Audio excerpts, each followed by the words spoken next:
Welcome to Insights in Sound, where we talk to the people behind the scenes, behind the technology, and behind the music. People you may not know, but you should.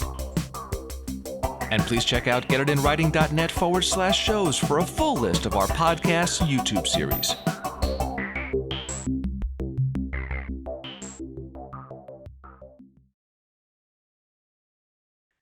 My guess is musician, singer, songwriter, producer, composer, Brenda Russell. I don't know. Did I leave anything out there?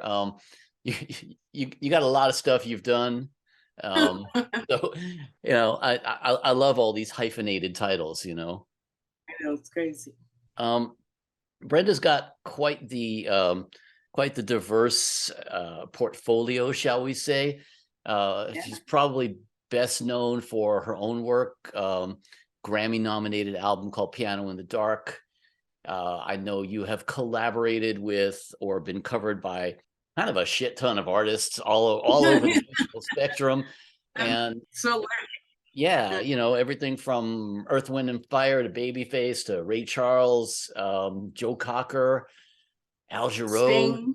Yeah. I mean, just all over the place. And that's part of what I want to get into with you a little bit is musical diversity. But let's start with just a little bit of your own musical background. You come from a musical family, as I understand it, right?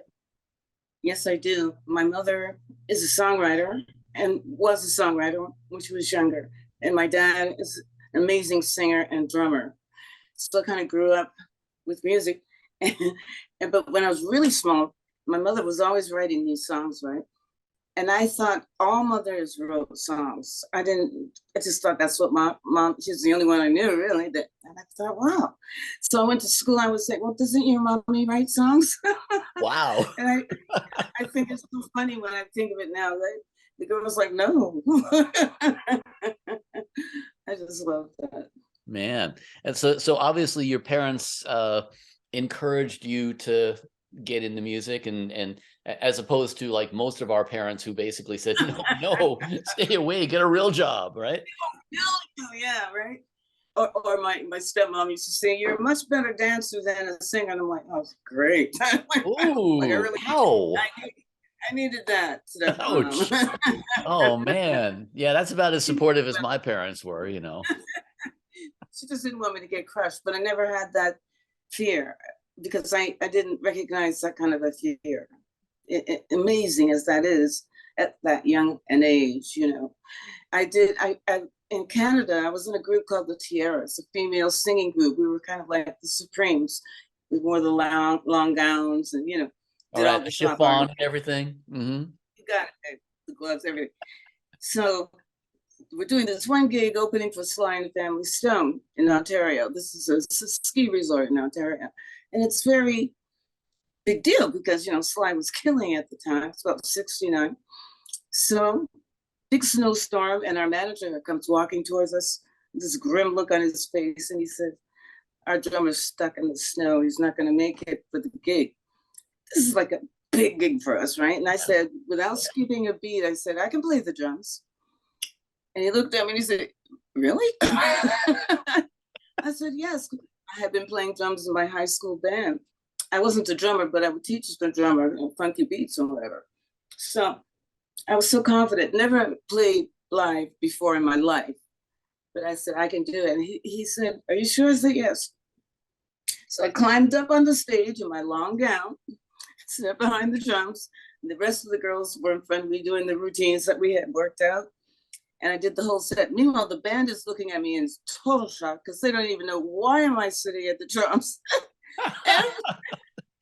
What is happening? They don't even know that I even did that, right? So I did the whole set. It was very exciting. And I look, it's dance floor is clean, but this guy is walking towards me from the back dressing room, Sly, right? And he walks right up to me and he says, you want to try to play drums for my band? Wow. And I was like, what? Oh, no, thank you. I was such a shy person in a way. And I just to think he's asking me to play drums for Sly and the Family Stone, I was just like, my brain went out the window, and I was like, oh no, thank you. Wow. Well, I mean, life could have gone in a whole lot of different directions if you had said yes to that. Or in no direction at all, which is what Yeah. scared me. But that's, you know, that's pretty brave. I mean, you know, especially being able to take that on, you know, I mean, you're not doing like a little club here, you're doing a major gig. Yeah, it wasn't that major. It was a ski resort, but it was, he was major. Yeah. He was very major, and for this funky guy, he had 2 women in his group already, so I could see what wheels were rolling in his head. Oh yeah, female drummer. Isn't that cool? Yeah. Great. Yeah. Wow. No. So, I know you did a lot of different stuff in Canada, and I know you got involved in a lot of different types of productions and everything. Were you always writing songs and stuff as well? Well, I did, because I kind of inherited that from my mother, because she was always writing, and I just thought it was a natural thing to do. So I did start writing in my early teens. I started writing, but when I taught myself how to play piano and write, it freaked me out, because I had written my first song, and then I cried like a baby, because I thought, I have no idea what I'm doing, and I might never do this again, write another song, and I just totally freaked out. But then I was enlightened with the thought that it wasn't me writing them anyway. But it wasn't coming from me, it was coming through me. Exactly. It was like it's a gift. Channel. It's a gift. It's a gift. Yeah. Yeah. To be open to it, to receive it, you know, and that's how I write, really.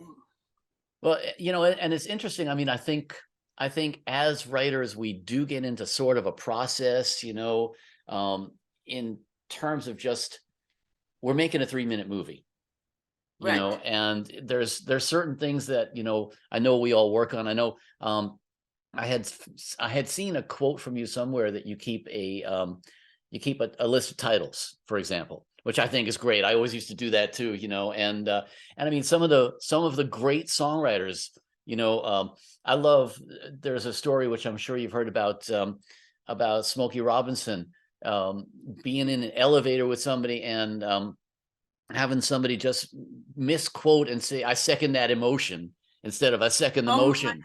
Yeah. That's so cute. Yeah. And, you know, so I mean, stuff like that. And you never know. You know, I've always believed that the best stuff is happy accidents, and it all, as you're right, it comes through us. And I think, you know, you look at stuff later on and you think, did I write that? That's exactly true. I feel like that about that in my artwork as well. I will look at it and go, did I draw that? Wow. I mean, you're and it's beautiful, because it's not like you're bragging on yourself. I'm bragging on the energy that comes through me. Yeah. Yeah. And yeah. the creative source, you know. Well, and, you know, and there's that old argument of, you know, all the songs, all the great, not just songs, but all the great artwork of the world is just, it's out there waiting for somebody to create it, you know? Yes. Yes. One writer told me once, if you can think of a title, that's a really good title, and you thought of it or dreamed it, whatever, but there's a song already inside that title, if you want to dig. And I love that idea, because it's, first of all, when you believe it's true, the belief part is half the battle. Yeah. Yeah. Because then you can let it flow and create, you know. I like it. Yeah. Now, you've not only done your own stuff, but you've worked as a producer with a lot of other artists as well. And I want to get into that a little bit, because I think that's part of the creative process. It's part of the gift of being able to bring that to other people. And especially because you've worked in so many different genres, you know, I mean, you have seamlessly gone from R&B stuff to pop to jazz, you know, a lot of different musical genres. And I think that's a mark of diversity, but it's also, you know, they all have the same thing in common, which is the creative process. And, you know, I've always been fascinated by that. That's something I've done a panel on this for many, many years at the NAMM show about the creative process, and about how we as producers in particular, how we interact with the artists and how we help them pull that magic out. Can you talk to me about that a little bit? Absolutely. I've worked with several producers that I learned a lot from. One of them is Andre Fisher. Oh yeah, who produced brilliant. my first album. The thing is, a great producer lets everybody be their best and encourages them to be their best and eggs them on to do their best work. Not screaming and yelling like I've seen some people do. Hello, you bring the best out of everybody and put the right people together. These are two special gifts of a producer. Well, one thing I've always been fascinated by is the way different producers work. Andre Fisher is definitely a great example. Some of the people that I've been lucky enough to look over the shoulder of, guys like Don Was and Phil Ramone, and the one thing that I think a lot of them have in common is, I think it was, I was chatting with a producer named Matt Wallace, who's also another person whose work I'm really fond of. And he put it, do no harm, and there's, because, there's a lot of, I think, for example, I think the work that Trevor Horn did with Seal is absolutely brilliant, but it's equal parts Trevor Horn and Seal. There's so much of it that is his input. Yeah. And, so how do you maintain that balance of not putting too much of yourself in it, especially as an artist yourself? Well, the few times I've done that job, I try to stay as invisible as possible. Like, not get in the way of the flow, because often if you have the right people, things flow together magically, and you got to be listening too. These guys be sitting around, hey, wait, what was that? Yep. You have to be listening at all times. If you have the right people, they can create the magic right there and allow them to do it. Yeah. And I've been lucky to work with some of the best musicians ever. Well, and that's part of it too, I think, because, when you've got these musicians who have this really strong identity of their own, in a way, you can just like turn it on and let it go, Exactly. I think there are, there have been cases, in my experience, there have been situations where the musicians are looking to the producer for so much input that I think it becomes difficult to let it, to get them to let it flow. How do you get past that, That's interesting. Yeah. I think you just keep encouraging them that they're the shit. You gotta do you are the one creating this whole situation, because the more we get out of the way, the more that flow comes through us, I feel, anyway. And I had another incident that I'll share with you in Young Writers. Is someone gave me a book once called The Man Who Tapped the Secrets of the Universe, by Glenn Clark. And this book changed my life because, this artist friend or acquaintance of mine came over to my house, said, I want to do a portrait of you. And after she did the portrait, she gave me pencil and charcoal, so you should play. I don't even know this woman, but you should play. So she left, and I'm looking at the paper and the charcoal. I'm like, okay, let me play. And I started making these pictures, which I'll show you a couple. I couldn't even believe that I was doing it. It's like I was peeking around the corner going, who did that? It's kind of like getting out of your own way, isn't it? It's so much so. And that's what this book is teaching you, to everybody. He says every single person has some stroke of genius in them, and you have to just tap into it. Whether it's tapping into the universe is one, and then tap into however your process is. When you find that center that tells you instinctively what to do, that's a higher place. That's how I do it. It is. And it's funny because I was always fascinated with a lot of producers who, they end up working with very, very headstrong artists, and artists who really already know what they want, you know. Mhm. So at that point, it's a little bit of a challenge of, you know, how do I define my role? You know, I mean, I can't Exactly. imagine what it's like to work with an artist who is already so self-assured, you know, what do they want me for, Okay. you know? Yeah, exactly. But somehow they do it anyway. It is an amazing thing, you know? But that magic is letting people do what they do. You signed them because you thought they were great. Why mess it up now?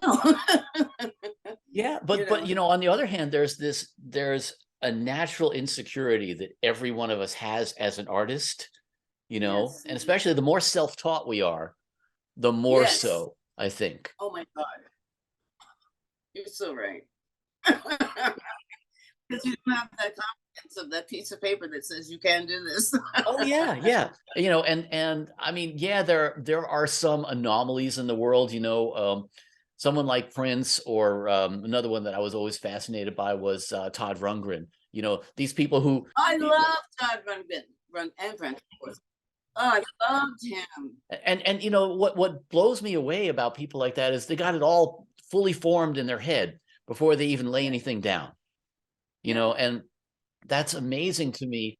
Get out of the way. Yeah, exactly. That's just a freight train. That's just like, okay, you know, I'll just hit record and you just let me know when you're done, you know? I mean, can you imagine producing the Beatles, for instance? You know, all those gifted guys, and one guy sitting there going, "Yeah, okay, that's good." No, that's Right, not right, good. exactly, exactly. But well, you know, it's funny. A friend of mine recently said something about that I thought was interesting, which was, um, you know, I think what George Martin did was more along the lines of, well, what if we try something completely out of left field? You know, like, yeah, that was really great. You know, what happens if what if I put a string quartet behind it? Yeah. You know, and there's a bunch of rock and roll skiffle musicians, you know, they're probably going, huh?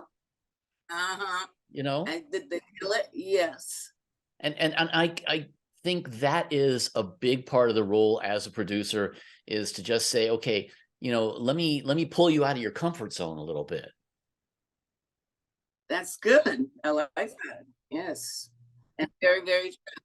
Because sometimes, and like you say, we're too self-aware sometimes. Like, you know, you can't be confident to step out there, and that person, that's what Andre was really good at for me. He would always bring it out of me. Even he just said, "Yeah, Brenda," you know, just the encouraging words really helps an artist. Yeah, and I think also, you know, we get into patterns, you know, we find something that works, and then it's like, oh, okay, cool. Keep That's doing preset number 47 on this synth. I like that. I'm going to use that again, you know.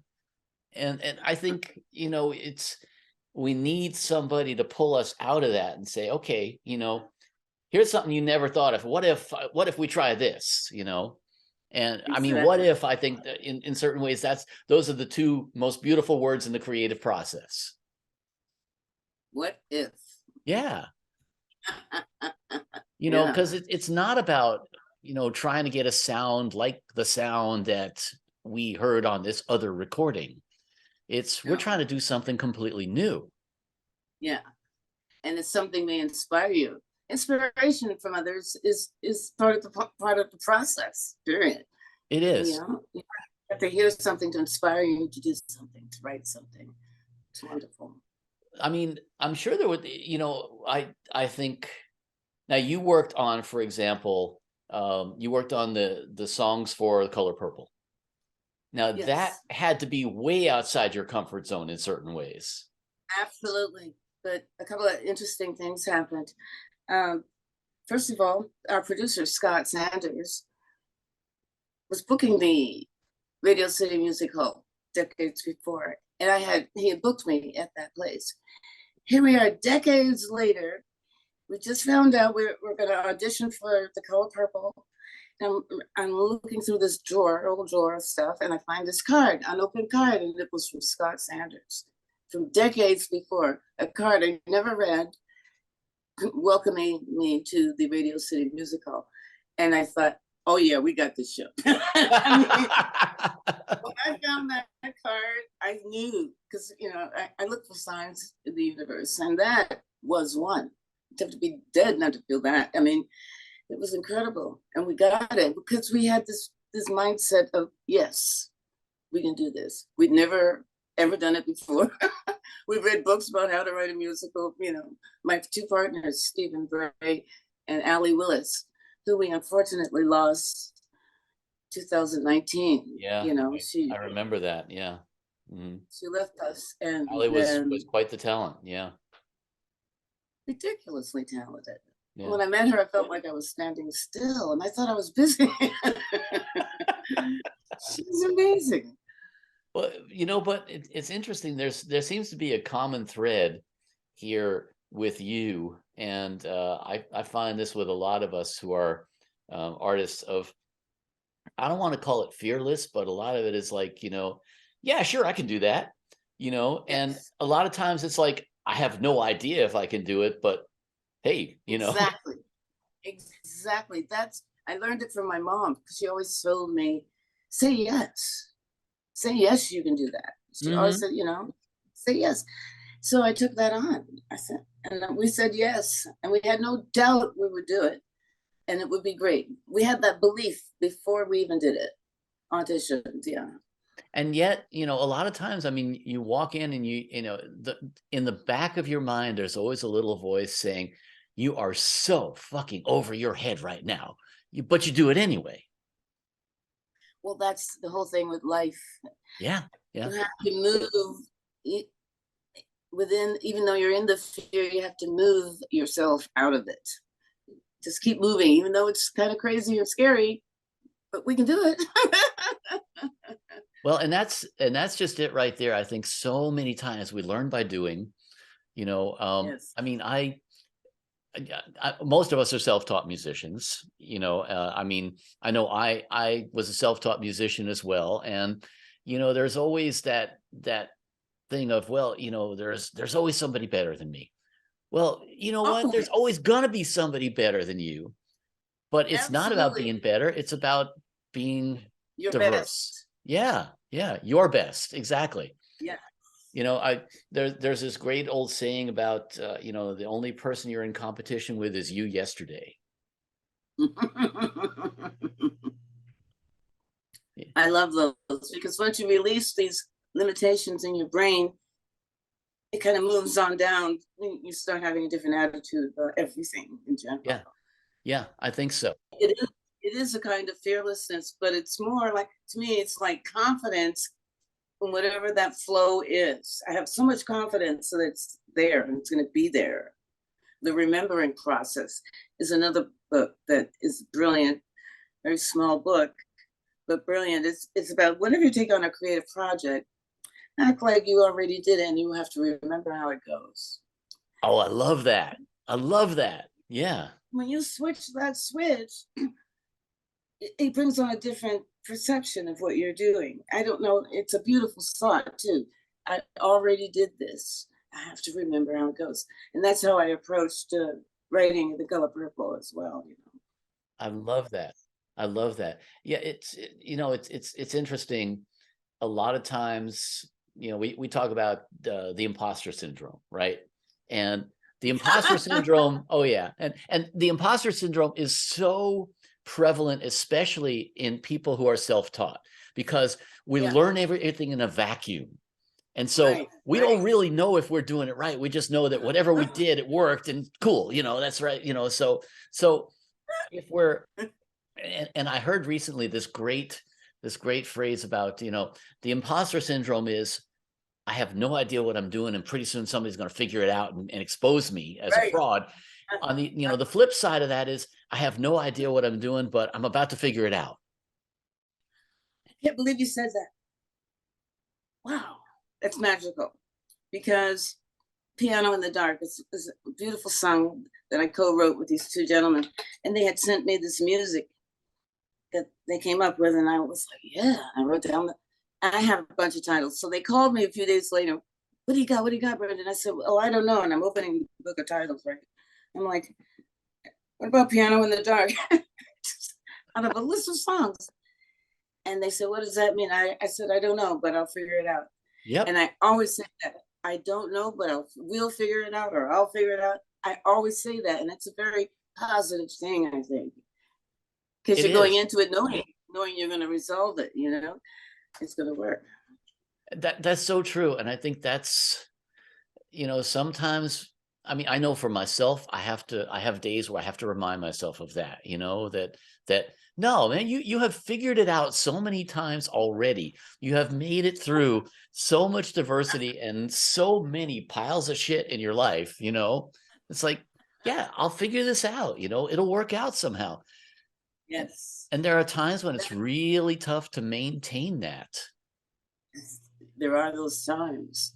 But I always figure if you have a choice of which way to think, you're going to think in a fearful place, or you're going to think in a hopeful place or welcoming place. You know, what you put out, you get back. Well, they say confidence is a choice. Yes, it is a choice. It is a choice. It is. The thing that distinguishes it for me is I have confidence in the creative source, whatever you want to call it. Yeah. That is what I have confidence in. And I'm just a channel. You try to be as open as possible. Yeah, it's true. It's true. And, you know, I always laugh about that because, you know, in certain ways it sounds so kind of hippie woo woo and everything to say it. But, you know, there is, I think in some sense, there is a creative collective consciousness in the universe. Yes, absolutely, there is. I really truly believe that. And sometimes we like you lock into it once in a while. I mean, at least that's how I feel. Sometimes you just, oh yeah, it's all one thing. Yeah, I get it. Yeah. And then, and as you say, you know, then later on you turn around and you say, wow, did that come from me? You know, it's like you don't even remember doing it. Nothing. It's like, what was I drinking that day? I'm trying to remember where you were coming from. I know that. Yeah. Well, and that's the tough part too. That's the hard part, is trying to conjure that up, because sometimes you can't. Sometimes you just kind of got to wait for it. And that is the most interminable wait, because we are naturally impatient as all hell. Yes. One thing I discovered when I was writing is that sometimes if I got my head too, you know, like we hit that wall, you can't get past that wall and you still want to write the song, take a break. I actually have laid down just to slow down everything. And as I'm laying there, the answer to that next phrase will come to me, which is great. So I realized, oh, sometimes you gotta just chill out and be open. And not trying to, I wasn't even looking for anything, but it was right there as soon as I chilled out. Yeah, just remove yourself from trying. And you know, and I mean, that's always been the thing for me also, is, you know, the harder you try, the more you want something, sometimes the further away it is. Absolutely. It shouldn't be banging. There should be no banging. No head banging, please. Yeah. Unless that's what you're trying to write, you know, I don't know. Oh, it hurts. Bang. Oh man, yeah. But so from your perspective, having done this for so long, what would you tell 15-year-old you coming up in this day and age? I mean, first of all, the industry is a lot different, but very different. Yeah, I mean, what would you advise somebody in this day and age coming up? I would advise them to center yourself and create what comes from within you that you really know, you know, like you have to come from a centered place, still place sometimes, you know, the idea will come. I always try not to sound like that person, or try to sound like what's already happening, because they're already doing that. First of all. Second of all, you have something different from every single person on the planet. Whatever that is that you like to do, you can do it differently than anyone else. So you got to go with what comes naturally to you. because I remember songwriters at the beginning. Oh, I want to write a hit like this song. I want to write a hit like that. And I would say, no, no, no. We don't want to copy them. We want to do it something different or new. And don't say the same old words that everybody says. Let's try upgrading that a little. Well, actually, in fact, I found a quote from you that I clipped because I loved it so much. It said, you learned a lesson from Aretha Franklin. She asked me to write a song for her, and I excitedly wrote what I thought was a good Aretha Franklin song. When she received it, she said, I wanted a Brenda Russell song. Huge lesson. Huge lesson, because you're writing to please yourself, not someone else yet. I mean, it depends on what it is. For the theater, you have to kind of think of that person that you're writing for and their range and all of that stuff.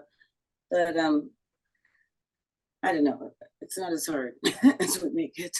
Yeah, I think so. And I think, the idea of writing something and being true to yourself is, if it's going to work, it's going to work. And if it works, the best songs can be covered by a multitude of diverse artists because it's just a great song. Yeah. It reminds me of something else that I was having a conversation with my mom, and she said, well, what are you going to do if they take this and do that with your songs? And I said, well, I can always write another song. And I had no doubt in my mind when I said that. And I thought, and I look back at that now, I'm sort of proud of myself that I had that kind of thinking. I can always do that. I can, because that's a big part of it, believing in yourself. It's true. It's true. I'm always fascinated by people who can just crank out song after song. You're familiar with a songwriter named John Hyatt? Yes. Yes. And yes. I think he's probably written 1,000 songs, and some of them are better than others, but he just keeps coming out with more stuff. Yeah. Didn't we just lose him? No, he's still very much alive. In fact, I think he's actually out on the road right now with Lyle Lovett. Oh. Yeah. Oh. But I think, there are so many great songwriters who really, they just keep putting it out. And part of that is really just this belief of, yeah, okay, it's just, it's another song, it's another story. And, make a big deal. Yeah. And you know what? I think it's an art form. It's a 3-minute movie, and if you really do it right, and, some of your stuff definitely falls into this category. The first couple of lines, that's it. It sets everything. Yes. It's really like a movie, and it's the idea of, okay, so what am I going to say that's going to set the scenery? What's the story? Yeah. The opening scene of a movie, and by the end of the first verse, everything you need to know. I know who that character is. I can relate to that character. I know what they're going through, and even if I've never been through it myself, or if I have, all of a sudden this is speaking to me, Absolutely. Yeah. And that's opening your channel. Yeah. What do you play? Guitar? Mostly bass. Bass is my main instrument. Mm-hmm. Cool. Yeah, but I can fake it on almost anything, That's great. Mm-hmm. Wow. Yeah. Well, I'd love when I come down to Nashville, I'd love to look you up. If we both have time, maybe we could have a tea or coffee and hang out, or you come to our studio or whatever. I would love to do that. Absolutely. Absolutely. Sounds great. All right. Well, Brenda Russell, thank you so much for being my guest. Oh, you're so kind. Thank you for having me. Thank you. Hey, I'm Daniel Keller. Don't forget to hit the subscribe button and join us each week for Insights in Sound.